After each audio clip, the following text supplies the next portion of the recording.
nyonso bisika biso tozolanda biso na ntongo na lelo na émission na biso ya un nouveau jour Natalia Tatama la Rose Rizik napesi bino mbote na plateau. Alors awa na minute oyo toza na église ya Mangemu. Alors quand on dit toyebisaka bino ke no masolo ya quartier to accompagner bato baki ko sepela masolo ya quartier to accompagner bato baza na sengo lelo lisusu toza ko accompagner ba responsable na biso ya counseling na ba homme marié na ba fiancé na ba homme adulte ba jeune fille adulte toza ko accompagner bango na espace ya réjouissance wa pesika bato baki ko sepela baki ko se détendre na mokolo lelo et tomber peu bien eza férié les premiers mai. Alors bato nyonso ba meki un peu ko bouger ba meki un peu ko sala ou ba ko sala. Alors biso après avoir ko lia Sainte Seine l'église ya Mangemu ko sala dédicace ya mois ya mai. Alors to préféré journée à lelo tokende ko passer à un espace NK Beach kuni sika pi to ko sepela to ko beta bale to ko kota la mai to ko beta nzango tout ce qui est ko sepela et ça la makuna. Alors bon mona bino mongonde tout ça na ba maman ba papa ba bisi yango eza déjà tozo kota pour que to kende un espace na biso. Mais de toutes les façons to megepe ko solo na bande ko so baza bo comprendre ndeni ambiance ezo leka 4 siko mbote mama mbote papa bonyo za malamu ni na za bien na monyo déjà marqué mizo sala matoki NK Beach. Le sentiment des animaux pour la journée. Il y a un sentiment ici. Quand il y a un zana. Il y a un zana. Ok, c'est pire. Il y a un aussi pire. Au côté de la maille. Na ko sukula te pour na ko kate. Ah. Ok. Ça va tous à la bino. Merci beaucoup. Ok, c'est bon, tous continuer. Bande kubaza awa. Tous continuer ndeka masolongo ezali. Tous ana papa. Papa mbote. Mbote papa. Alors, vous êtes responsable de la counseling d'organiser sortie à l'élo. Spécialité à sortir à l'élo les années. Spécialité. Tout la spécialité c'est bon. Les coloniaux sont pas fan de Sikamoko, bozo belo Sikamoko. Il faut quelque part bobi moment muke pour bolongo la bas stress et puis tant beaucoup en tant que couple. Peut-être vous habitez à Kosolo la tête. La libanda boye que ça la paix qui toque tant bato solo. Même s'il y avait des petits problèmes, il y a moyen d'arranger ça parce que vous avez quatre libanda ya vous avez libanda ya ndako na bino ya ba foyer na bino. Le milieu peut aussi changer le lien bato boko za la paix. C'est important. OK, merci papa.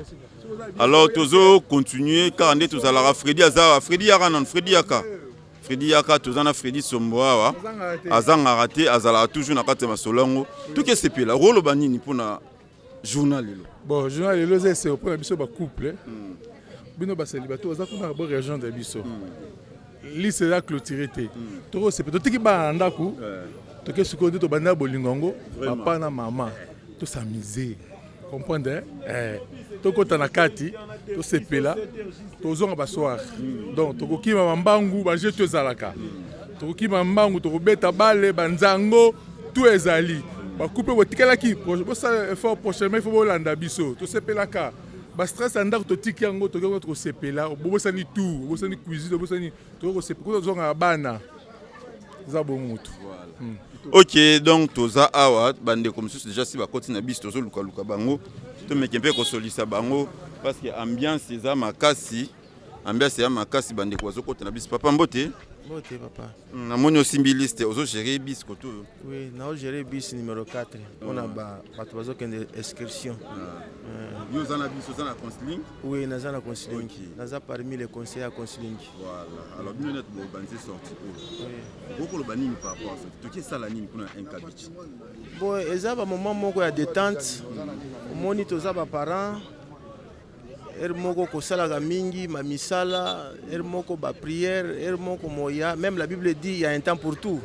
Il y a un temps pour rigoler, il y a un temps pour rire, il y a un temps pour pleurer. Mais le lot département de counseling c'est là qui que to kutana, to kende ko sepela elongo pour to se déstresser, to se détendre na makambo ebele na vie et puis ça moi bien na kati ya ba couple ba moi réconciliation. C'est aussi pour la santé aussi.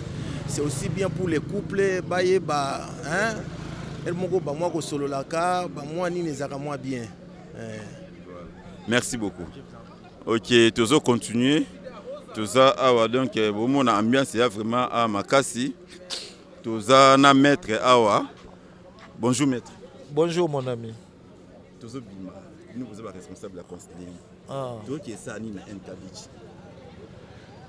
NK Beach toke tomemi nano bacouple nyonso ya église na biso na bao bauti epa mosusu basepeli na eloko yango toorganize tokende nano tobima en dehors ya cadre naturel na biso ya évolution toke na bamama na bapapa pour que basepelisa nzoto mwa moke babosana bamikakatano ya vie wana eza nete opportunité topesi bango barenforcer lien ya libala na bango parce que excursion wana ezalaka kaka excursion lokola ya bana mike te eza excursion oyo mpona biso eza moyen moko ya korenforcer balien conjugaux ata bafiancé oyo bazali soki bamoni mikolo babala baye kosakana kosepela opesa bango mwa goût eloko wana ezalaka kaka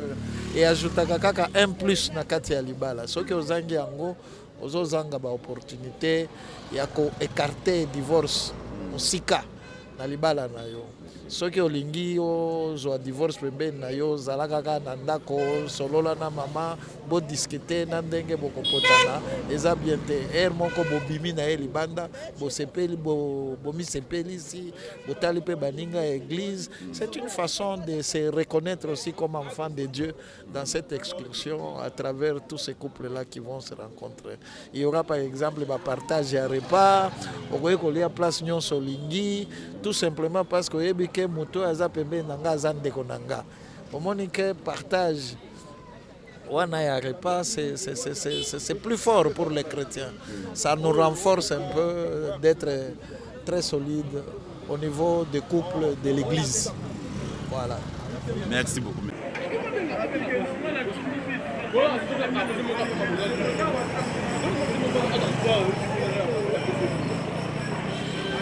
Ah non, mon ami qui est en colère.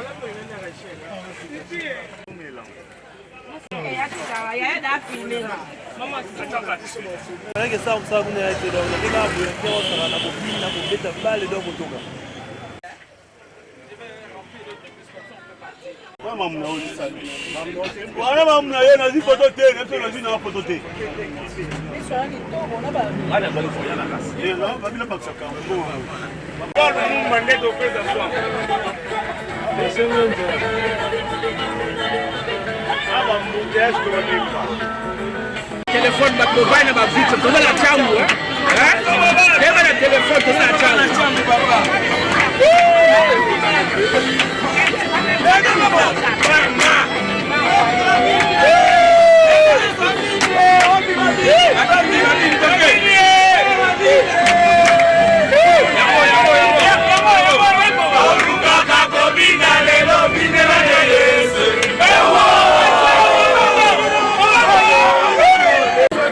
J'étais vont te rechercher, tous ceux qui t'ont humilié vont te respecter, tous ceux qui t'ont terré vont te déterrer. Sois la grâce de Dieu sur toi.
Si je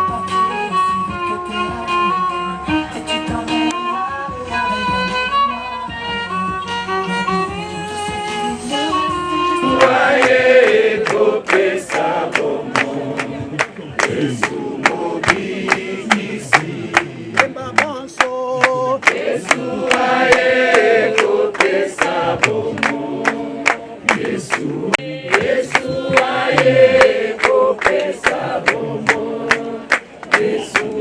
possession et si ça donc soumettre tout à l'obéissance de Christ.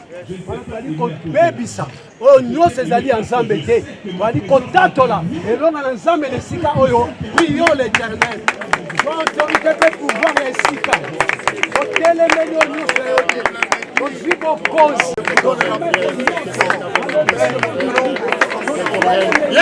toi ici oyo nyonso ezali ya yo te obebisi okondisi nyonso oyo ezali ya yo te. Alléluia. J'ai possession d'un sol, surtout à l'obéissance du Christ. Alléluia. Alléluia. Alléluia. Au nom de au centre de contrôle et direction, du début du déroulement jusqu'à la fin. Yendo azala na biso, yenda tambwisa biso, apesa biso bwanya na mayele to bonde libanso.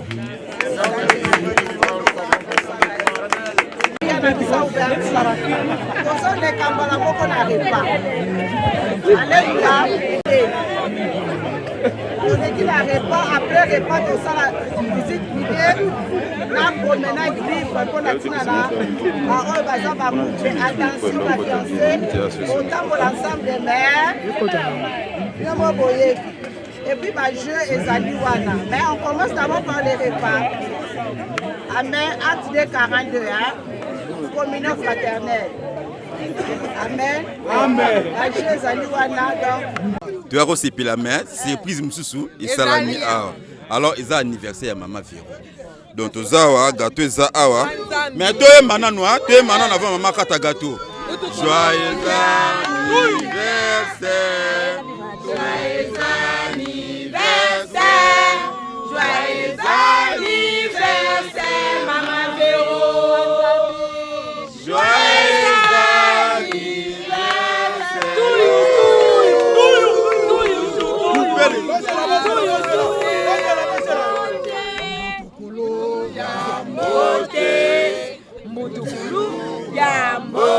Yasa muluba dibwele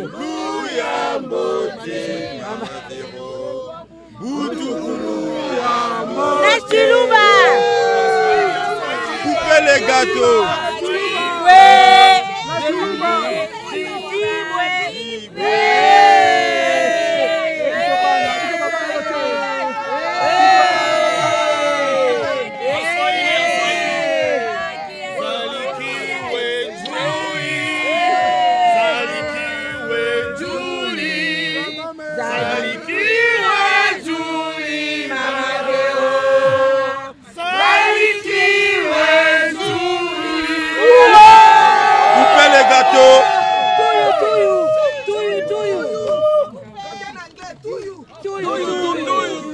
Les gâteaux. Les gâteaux.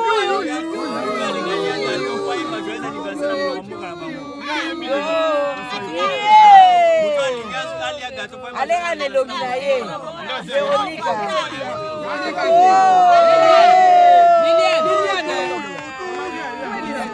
Liliane. Merci beaucoup. Merci à ma famille Mangembo. Merci à mon département counseling. Ça prouve et ça montre que j'ai une famille. Même si kuna côté kuna baboya kanga, mais ceux qui n'ont pas counseling, na sepela ka vraiment kotika na kati ya counseling. Un des éléments oyo na mona na kati ya département, na tikala komona ba département mosusu te. Même si ata totutani mitu, mais lobby wana tozo solola comme si rien n'était. Nzambe wana asala na kati ya département, asala la biso ti na ti. Na département na biso moko te, jamais bakobenga oyo azali divorcé. Mais pona yebi que Nzambe oyo asi a unir yango ti na suka. Jusqu'à ce que Jésus revienne. À ce moment-là, tokote la bola munaye. Alléluia. Nayebi que Lola, le jour aujourd'hui, le 1er mai, est libéré qui une étoile. Étoile on est allé à la personne de Maman Véro Ngeleka. Aujourd'hui, je suis fière sur cette terre des hommes. mais je sais que rien ne peut me résister. J'irai jusqu'à l'avant. Tout ce que je vais toucher, ça va me réussir. Je vais percer et je percerai toujours. Alléluia.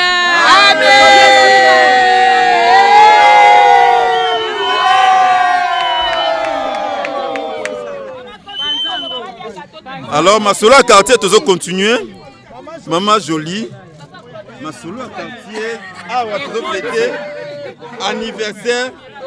Il y a Maman Véro. Comment le pour la Maman Véro? Ah, en tout cas, là, c'était année belle. Longue vie, longévité, vraiment, ils en partagent. Tolela est fort, très fort. On a le mémé de mes enfants. Ah, Zamba Pambola. Zamba Koubenisha mémé. Mémé, Zamba. Mbote papa po. Mbote. Toza na awa na MK Beach mais to fêter na anniversaire Maman Véro. Roko le bani fona. Naza ne sengo mingi po.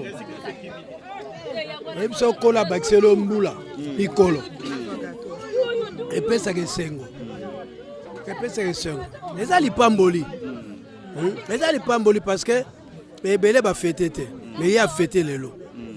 Nada le sengo makasi. Yango na lengana loba. Ça va, merci.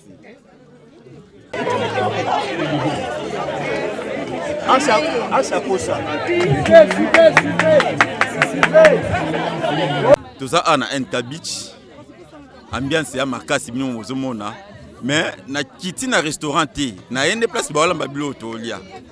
Parce que to memi cuisine mobimba na yandaku. Tu es nango ana un beach. Na moni Mama Zolamba. Mama Zolamba nini? Na wala mandunda. Ndunda la nini? Na viande fraîche. Na viande fraîche. Ndunda otolia ngona nini? Ndunda tolia na makemba, tolia na fufu. Mais fufu ça mo belé. Ouais. Au créer des problèmes. Ba noko belé baza awa. Wana na yebi. Ba linga ba fufu donc bango le sotoya to vanda ana so ndike bana. Tolia biso nyonso. Ya ngona ndi communion fraternelle. Vraiment. Donc voilà quoi. Tozo continuer tout ça awa. Na cadre de cas ya communion fraternelle. Na sola na mana mukena Maman Rachel. Na sola mukena Maman Rachel et puis toko continuer ma solo na biso ndenge tozo koba Maman Rachel Mboti. Mboti papa. Toza ana NK Beach na moni bato bazo lamba. Mais bato msuba déjà kolia biso na to ndolia te. Biso na to banzolia te biso to luka na solution à place to kofanda. Ba papa ba ke luka moi kiti, moi mesa to fanda bon biso pe to banda olia. Aza quelque part on a ba luka. So ba ye biso pe to lié. Toza tipoko. Toza tipoko. OK, c'est bon. On a olia partout donc quand on est tozo continuer. Nazo tambola. Bisika nyoso bato bako kolia to olia. Ba mama kuna bazo ba bandi déjà ah mama ba olia gâteau. Maman ba olia gâteau. Bonjour docteur. Tout ça on a un tabiche. Ambiance to mo ni nozeli ko mo nyonde. Oui, ça bien na sepeli moni biso na médecine tolobaka faut ko éviter sédentarisme lingo ko bako fanda kana ezalaka bofanda na ba bureau ko tambola kate. Lelo sikoyo eza jour ya ko tambola ya ko bouger makolo ya ko pona circulation nzoto makila pesa le bien donc na sepeli na ambiance na sepeli makamoso ndenge zoleka esengoza makasi. OK, merci beaucoup docteur. Esengoza makasi. Ah na moni mama zo kabula biloko. Maman Mboti. Mbote papa. Na moni yo awa ozo kabula biloko. Tolingi déjà tolia bien comment? Tolingi tolia po babi to banda na kolia. Sima makamu susu sima to sespela. Mais si tu lié to kotonda to kosakana su bien te. To koma kilo. To sakani to kozongela po biloko ezebe to kozongela sungu. Très bien.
Hapa na hapo tunaona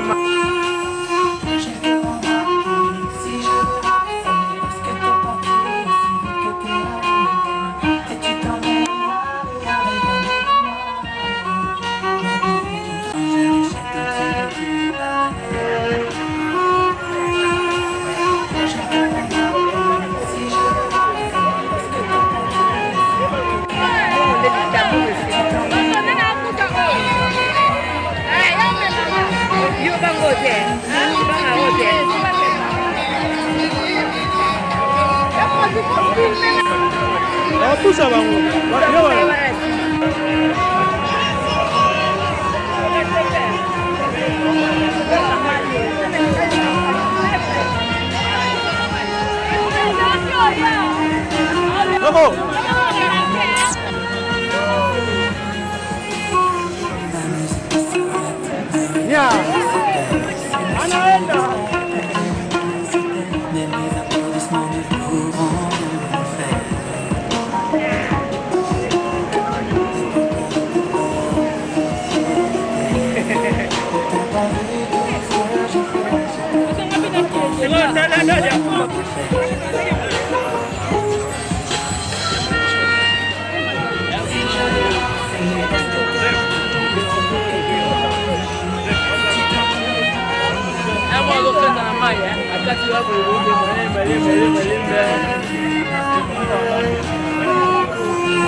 alléluia. Amen.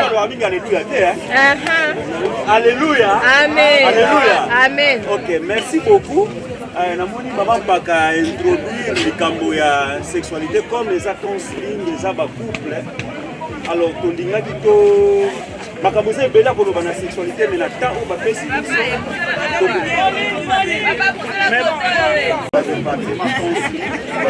parmi bachapitre topesaka chapitre moko ya sur le rapport sexuel topesaka yango mingi bato mpe bazwaka yango mingi mais ere wana bazalaka nano bamarie te bazalaka nano bacélibataire te ebisaka bango bobomba boemagasine de façon ke soki bokomi na ndako ya libala bokomi kosala pratique nango mais toremarke ke baproblème ebele eza na bacouple na biso on ne peut pas se voiler la face même bacouple na biso na kati ya église bacouple ya bachrétien eza na baproblème ebele concernant les rapports sexuels ce qui fait que makambo ebele ezobima mpona rapport alors lelo tokomeka kosala mwa briefing ya moke mpona rapport sexuel parce que biso tolobaka toujours bino mpe boyeba français bayebi te couple oyo eza bamarie mais basalaka su barapport sexuel babenga bongo banani baza baséparé de corps bozala parce que soki bozorépondre seke neti bozolanda te obuye bozobanga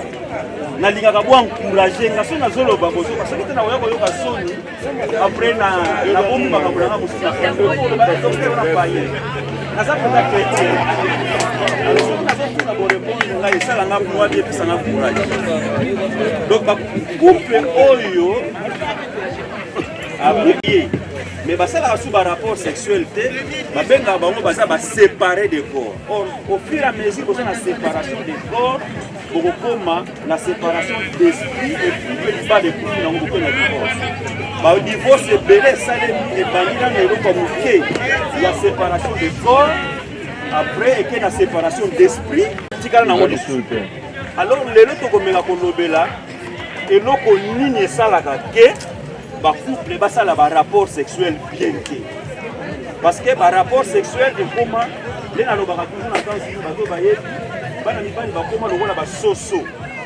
donc ye susi na ye eza akimi mbangu na butu papapapapa amateli mwasi asali pru après mpo na ye rapport sexuel esio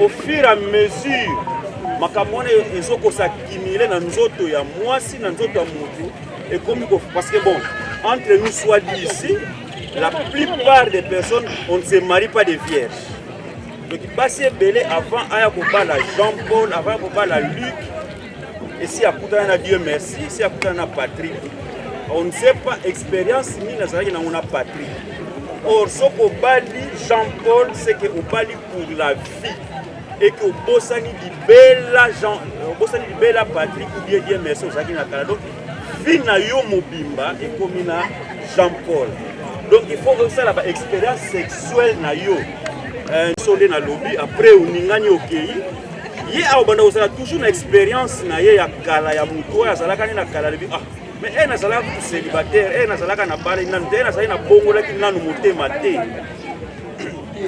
j'avais quelqu'un oyo azalaki kosala rapport sexuel bien mais sikoyo na bali nakomi mpenza ke naza condamné jusqu'à ce que Jésus-Christ revienne nazwi mutu oyo baconseille bozoderange nga boderange nga ok merci na bali nazwi sikoyo mutu oyo ya vie na nga mobimba alors tokokosala baji alors qu'est-ce que nous devons dire ici nous devons dire que tout le monde mwana mobali nyonso d'une manière didactique soki abali mwasi na ye mwasi na mobali babalani bango mibale yuma za te yanke aza te eloko foto retenir ya liboso yango wana bobalani mwasi na mobali bino mibale nakoutilize terme nini mpo bocomprendre ngai bien tiel aza te tiel ya mobali azalaka nani eya mobali de marie bokoyeba bapoint érogène eza ebele na nzoto ya motu me nzambe asala chaque compartiment nzoto atia bazone érogène oyo eza ke yango nde bazone ya kokarese Parce que comme je prépare ma femme pour le rapport sexuel, il faut passer par les caresses, il faut passer par les attouchements. Donc, ça a une zone bien spécifiée dans notre monde. Ça dépend, il y a une zone, mais en tout cas, il y a ça classique. Ça a une à titre d'exemple, on peut citer par exemple l'olème. Chez tout le monde, peut-être presque, l'olème est une zone beaucoup érogène, tout le monde s'embrasse. Donc, après, l'olème, c'est des zones qui sont érogènes. Donc, parce que j'avais dit que c'est très important. Parce que l'accord sexuel est ça. Mais je ne peux pas être orgasme, il y a partenaire. Ce qui y est,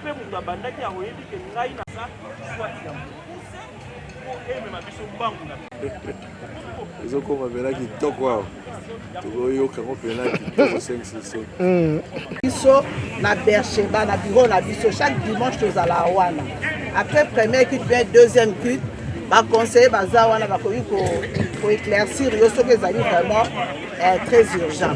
En attendant peut-être tokozwa ta deux questions po tozwa retard te parce que tozokende tozeza pour la mosala. Parce que biso na conseiller toza ba spécialiste nyonso baza na problème moko juridique, baza na problème moko etali matrimonial, okoki koya ba spécialiste bazali bakopesa yo éclaircissement. Mais alors on peut prendre les deux questions pour tozwa tantôt songa tozwa na retard. Oui. Boko neza ipona biso tozonga malamu. Voilà na bondeli. Kono na nguya, kono na bikamwa. Totondi yo pe topamboli yo. Tozali nzambe oyo oyaki na biso. Okomi na biso esika oyo. Di tala ozoko sukisa biso. To constate eloko moko. Kimia na yo. Defanda ki na katika yo. Te nyoso toye kosala. Toko kisi yango. Se divertir, qui était encore une fois le boko na yo nzambe na bomo na biso ezali ko na biso mituka tozo tambola nango ezala miso te ezala cerveau te mais yonde o prendre nyonso en contrôle alamu tina bandako na kimia nyonso makila Yesu Kristu ezinga bomo na biso ezinga nzela na biso ti tokokoma na kombo na Yesu ne tobondeli tolobi amen. Amen.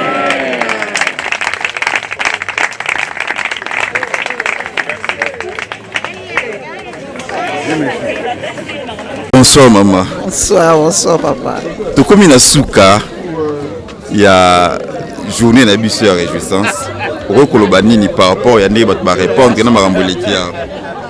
en tout cas vraiment te peux Nzambe merci parce que tout le monde c'était vraiment une journée réussie.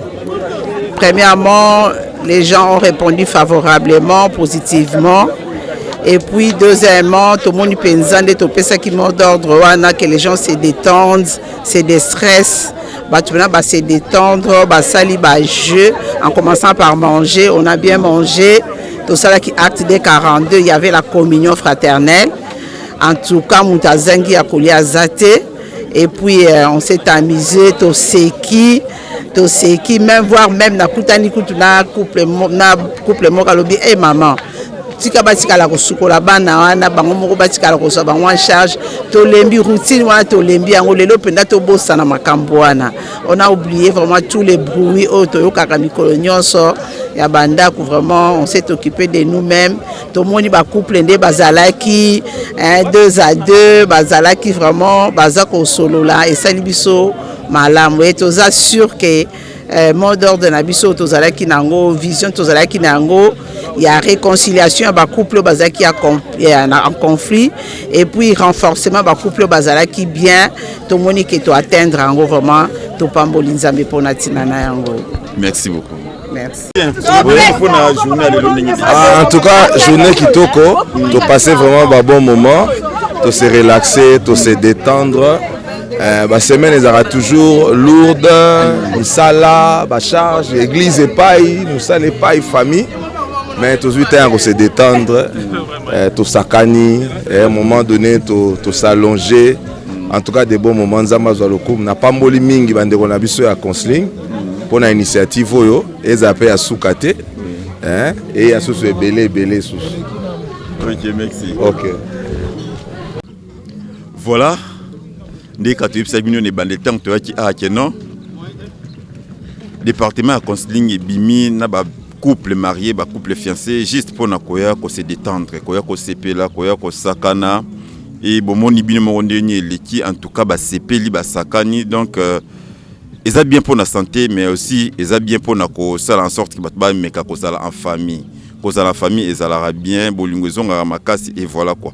Donc ma solo quartier tu as qui accompagner bande connexion à counseling et toujours sabino qui non à chaque fois que bozana makambo et ça la été batuba sepila bobenga biso to koyana to ko accompagner bino et puis ma solo ne se koleka bien.